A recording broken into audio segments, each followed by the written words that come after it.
I want to thank you for your leadership and your incredible service, and for really getting this job done over the last several months and bringing home a truly historic deal at the summit just a few weeks ago. So we're really grateful to you for all of that tremendous work. Let me also thank UNA NCA's leadership, particularly President Don Bliss and the members of the Sustainable Development Goals Task Force, led by Steve Mosley and Ed Elmendorf. We really appreciate all of your work catalyzing input, engaging broader communities that laid the groundwork for the support for the kind of work that Tony was doing over these last several months. So we thank you so much. Tony, you very usefully led with a description of how inclusive this process was, how many constituencies were engaged around the world domestically. You talked very powerfully about how much this agenda knits together American values and priorities with global priorities, and how possible it is to use global goals to drive really meaningful and enduring change. And I'd like to pick up a bit where you left off about the implications in the United States for this agenda. You talked about the experience of New York City. You gave a very powerful example of learning between Kenya and Baltimore. Can you say a little bit more about how you see the implications of a universal agenda playing out here in the United States? You've worked a lot on domestic poverty issues in your career. You now work at the multilateral level. What do you see as the biggest opportunities, the biggest challenges in taking this agenda forward in a domestic context? Thanks, Elizabeth. Well, the opportunities I think are really significant, and I think some of it comes from our own philanthropic and NGO sector, where they work in many instances both in a domestic context as well as an international context. I'm actually going from here to Los Angeles to speak to the Southern California Grantmakers Association. Now, some of them invest their philanthropic giving in global arenas, but many of them are just focused on their local in California or in Southern California. And I think providing them the opportunity to understand what the consensus has meant around the global goals, and then the platform that it offers in terms of mobilizing action. I do think that as we get more specific, and we already have this in some areas that frankly aren't necessarily so relevant to the U.S., but you saw from the MDGs, for example, in global health, a real coming together around data and what the internationally accepted standards for collecting and measuring progress would be. I think the more in which we can sync up our own data and how we are thinking about what progress looks like in the U.S., to the types of indicators that we'll be using globally, we'll both have more to offer to that conversation, as well as be able to benefit from that conversation and what's happening globally. So I think that's one opportunity there. Certainly, there are things that will be focused on internationally which just, aren't necessarily relevant to where we are in the U.S., given where we might have come in terms of absolute poverty. But in terms of relative poverty and what's working in making gains and progress there, I think there's a lot that can be shared and gained. And and it's really interesting in that one of the priorities of this agenda, for example, from the U.S. perspective on an international perspective, has been the addition of Goal 16, where we had areas of peace, inclusive and accountable institutions, good governance, rule of law. We know that plays an important role from an international development perspective. We understand the critical role that plays in making progress. On the other hand, you know better than I, having been part of those conversations as well, that could be a sensitive topic as we were going through the negotiations, and sometimes seen as a northern agenda being foisted on the southern countries as well. And yet, while we were at the summit and we launched the goals, we participated as a country in an event around the issues of that goals, and had a key senior leader from the Domestic Policy Council at that event talking about the importance of those issues to the United States. We launched a presidential memorandum on access to justice here in the United States at the event. And he was also talking about the importance of the 21st Century Community Policing Initiative that's underway and supported by the White House, and the opening up of data around policing. And so I think it brings a sense of humility and opportunity to sharing in a different way, and that sense of collective action that we can all take together. And I think the president put it very eloquently in his address when we adopted the SDGs. Thank you. Let me pick up on this question of data that you raised. In so many contexts, we see the absolute necessity for data, and I think part of what shaped, at least in my experience, the whole terrain of negotiations around these goals was the fact that we had a great deal of data and cumulative learning about development, about the intersection across issues, about what worked and what didn't. Now there's a great deal of conversation about a couple of open questions still to be resolved about follow-up mechanisms, review mechanisms, indicators that are still to be worked through. Can you share a little bit maybe about your expectations and hopes for what that kind of process looks like? Yeah, I think,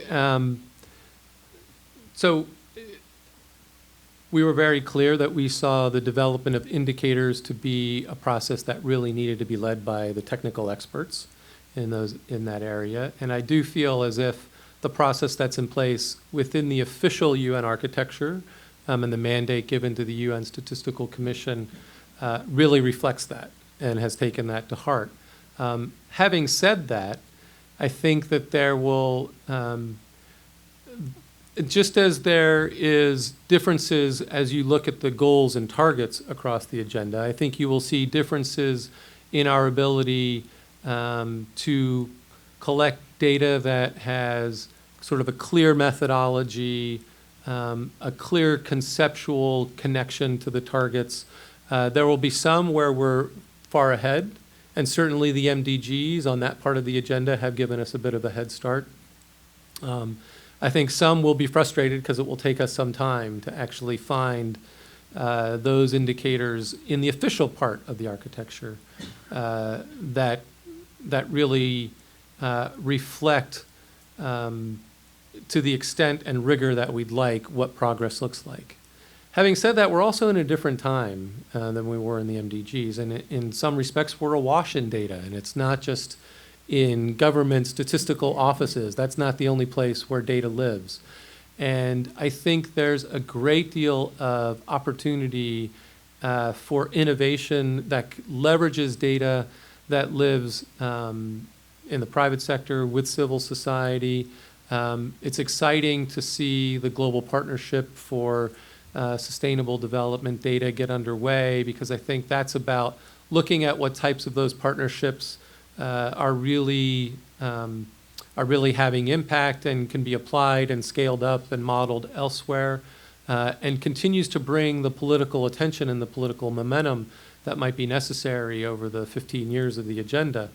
And so if we can be creative and innovative, we might be able to leapfrog some areas where our capacity is low, or we're going to have difficulty with the methodology and getting the data. One thing I would also say around the data, it was our experience that the countries that did poorest on the MDGs were those that were most affected by conflict or instability.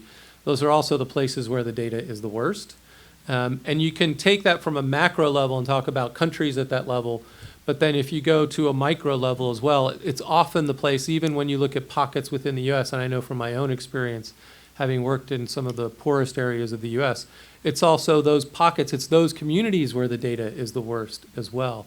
And so I think we're going to be challenged both at the macro and international level, as well as even when we look domestically, to making sure we have the data where, one of the big themes of this agenda is leave no one behind, and we need to be focusing on the hardest to reach and those who are poorest, and that's the place where the data is scarcest. And so being creative and challenging ourselves and making sure we continue to focus our political focus there is going to be really important. I think one of the things we really learned from the MDGs is that data aggregates can mask an awful lot of exclusion, and I think that's been powerfully learned, but then exactly how to act on that and develop the tools and resources will be a critical challenge, so I'm glad you raised it. Let me ask you a slightly different question about the United Nations, since we're here with the UN Association.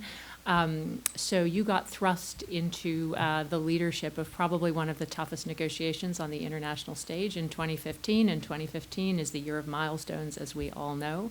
How was that? And what can you reflect a little bit on what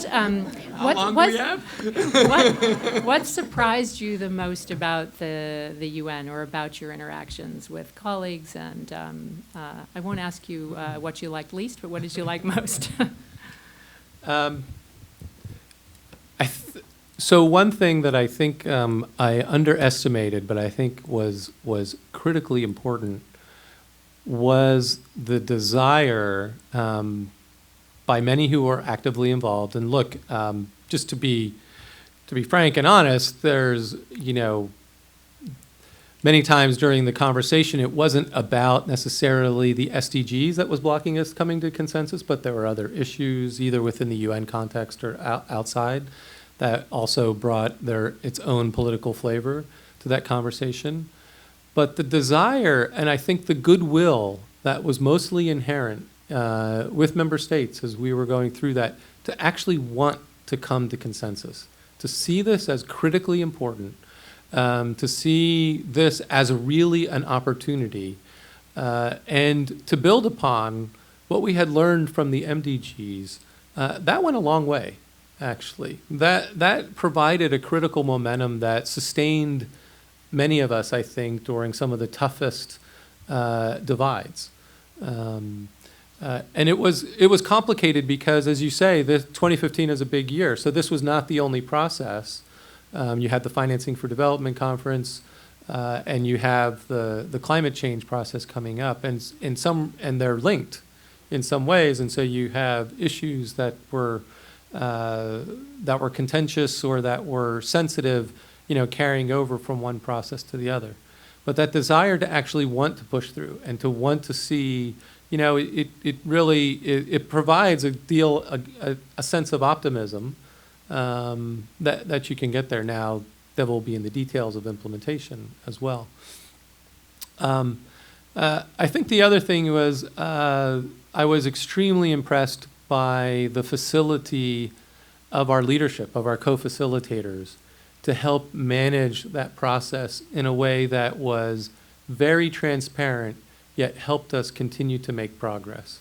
And I have to believe, and maybe I have a personal bias, even before coming to this process, I was the transparency guy at USAID.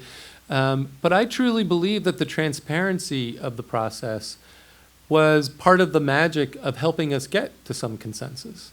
And that can be counterintuitive because you feel like, well, there's a lot of sensitivity in some of these conversations. And yet I think both having making official space for outside stakeholders to be part of the conversation, and then being so transparent about what the nature of those conversations were, it both gave us a larger stake that in a sort of non-intuitive way also made us want to stay committed to coming to some agreement.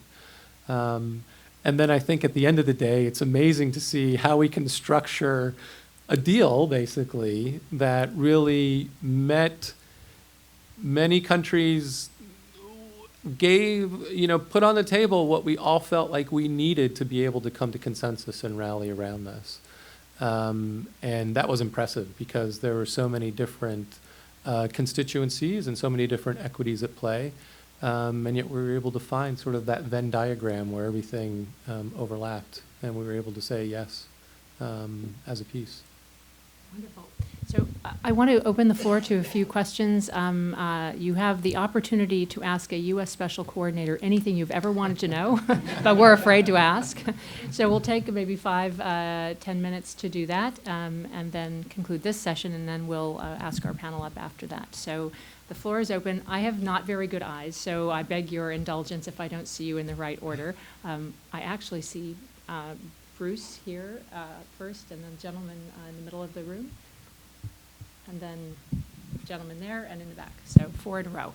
Why don't we take those and then? We started to talk a little bit back about U.S. implementation here, and it's NSC is Domestic Policy Council, but is OMB, who ultimately owns the indicators, the U.S. indicators, and sets those? Is it an OMB? Where does that all shake out? So the U.S. indicators is OMB. It's where the office of our chief statistician lives. And so she is actually a representative and longtime representative on the UN Statistical Commission. And so she's representing actually the U.S. in that process to develop the global indicators that will measure progress on this agenda. And it's interesting because she works with 16 different domestic agencies on the statistical information that they gather from the U.S. And so quite practiced with the process of what that looks like and what they gather. We've augmented that with what our development experts on the international side learn from our investments overseas. And so state and USAID and other executive agencies, USDA, Department of Education, HHS. And so we've done our best to sort of marry that. But the indicators themselves that are U.S. specific will come through. It is OMB, and it's the Office of the Chief Statistician. Next year? Well, I mean, I think we're just in the beginning of conversations of what that looks like. And even, I mean, I think they haven't even had a chance to map, you know, what the SDGs are with what we already bring in on a regular basis. And so we're probably already collecting a lot of the data and putting a lot of the data out there that would speak to where the U.S. is on the SDGs, but how to do that, where there might need to be tweaks. Would we do something that's in a more comprehensive way? I don't know. Those are conversations we need to have.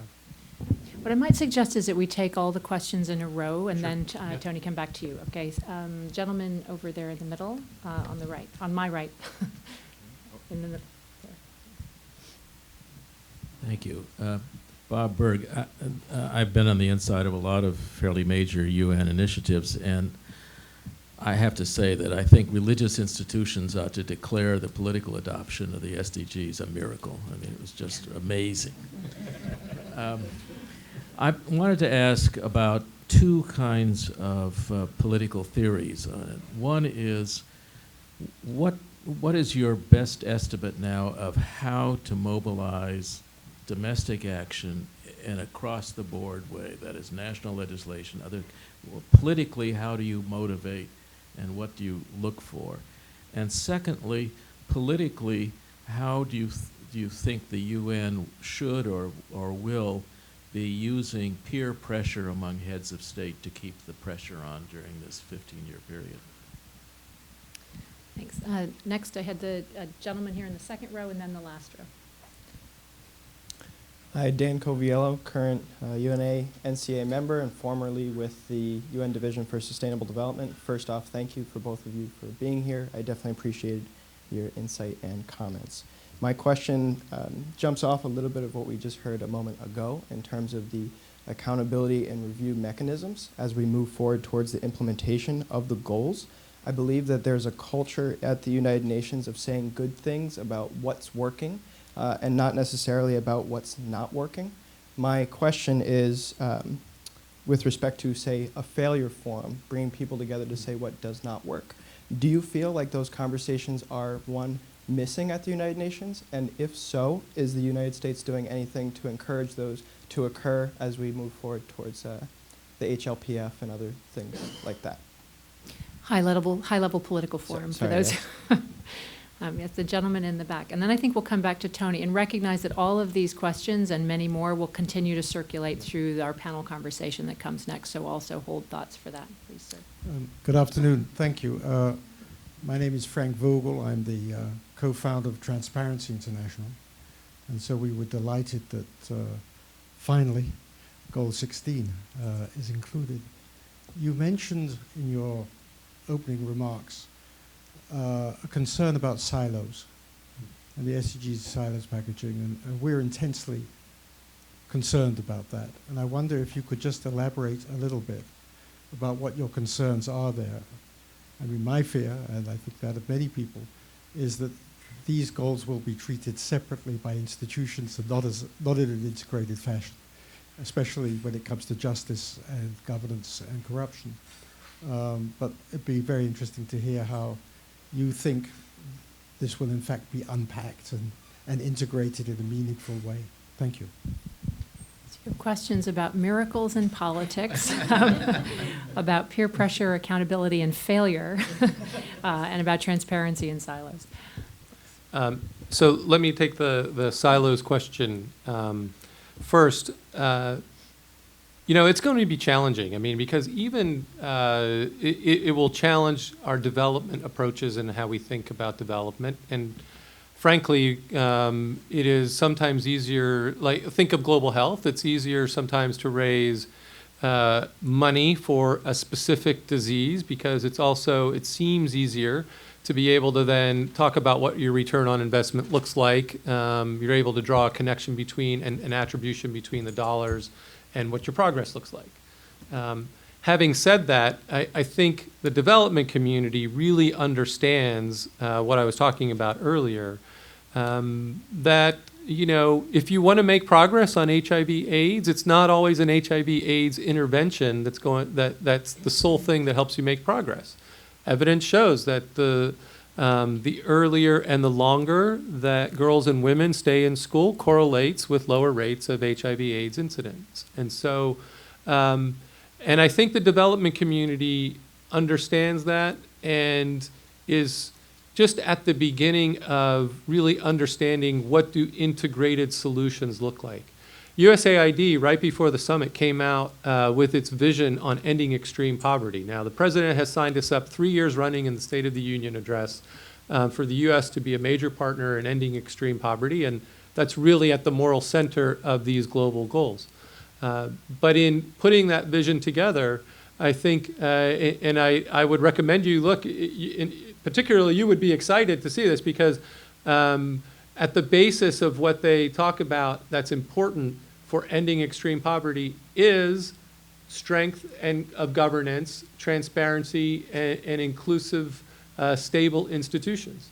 And that sort of cuts across all your sorts of types of interventions that might create the type of inclusive economic growth that will help end extreme poverty worldwide.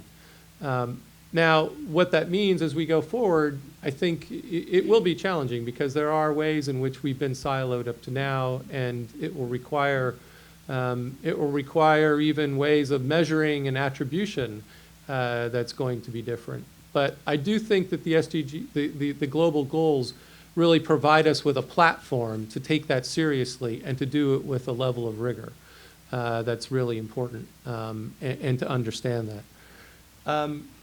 On the,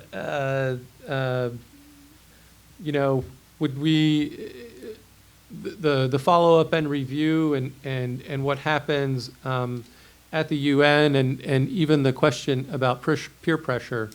So the high-level political forum, which will be the place within the official UN architecture that we will look at progress on an annual basis, first off is meant to be multi-stakeholder. So it's not just member states themselves, but it's also outside stakeholders. It's civil society, it's businesses, philanthropies, others. It's meant to be every 4 years at the head of state level, which would provide the opportunity to sort of renew the political commitment that we've just made at the summit and to understand where their progress might be lagging and what type of political commitments we can help us sort of accelerate the progress. And so I think it's an interesting idea, and it's something that even when I was at USAID we struggled with as well, sort of, the failure forum versus just what's working. And I think personally, this is not a U.S. government position, but personally, I think that there's real value in that. It also becomes difficult politically. One, I think we have to get right, and I think we're still working on this within the UN context, of being rigorous about what does work and being able to sort of, in an accessible and digestible way, make that available to others so that it can be scaled up and applied elsewhere. And so what will the Global Sustainable Development Report look like, and how do we do it in a way that really has impact and really draws the connections between these are the types of things that are working and that we would want to try to apply and scale up. So I think that's a first order of business. But I think it's interesting. I mean, I don't think it's something that we've taken into account and said, yeah, we should advocate for a strong focus on failure and what's not working as what is working. But I think it's something we ought not to forget as we get better at putting those pieces in place. How to mobilize domestic action. We've had a miracle of getting the UN to consensus. I don't purport to be a miracle worker with our current political context. I think we have engaged. I think we're engaging the right actors. I mean, for our domestic context, we're engaging with the Domestic Policy Council, getting them aware of what the goals look like and how they map up and match up with what the priorities have been of the administration. We've been engaging with congressional staffers and with the Hill and have had great support, actually. And development and international development is one of the true bipartisan efforts where we've got bipartisan support on the Hill. And it was great. I did an event just a couple of weeks ago with Senator Corker and Senator Cardin, both of who spoke passionately about different parts of the agenda and their support for different parts of the agenda. And so I think we'll try to use that momentum, and we're going to do the best that we can with it to continue to pursue the aspirations that we put out through the goals. Tony, I think we're going to move to our panel shortly. Do you have any Great. last words or thoughts for us? As someone who spent, and you alluded to this, as someone who spent the better part of my early career focused on domestic community development and domestic issues, and then branched off into international development and international issues, I just can't tell you how personally exciting it is for me to have been involved in this agenda and to see the application at from both perspectives, because I do think that there is a great deal of potential there for lessons and learning to happen across borders that we haven't really tilled yet. And so I think the soil is fertile, and I look forward to seeing what we do with it over the next 15 years. So Well, thanks. Thank you, Tony, so much for setting up our conversation so brilliantly, but even more than that, for setting us all up so brilliantly in the outcome that we adopted you in to you. September. So thank you.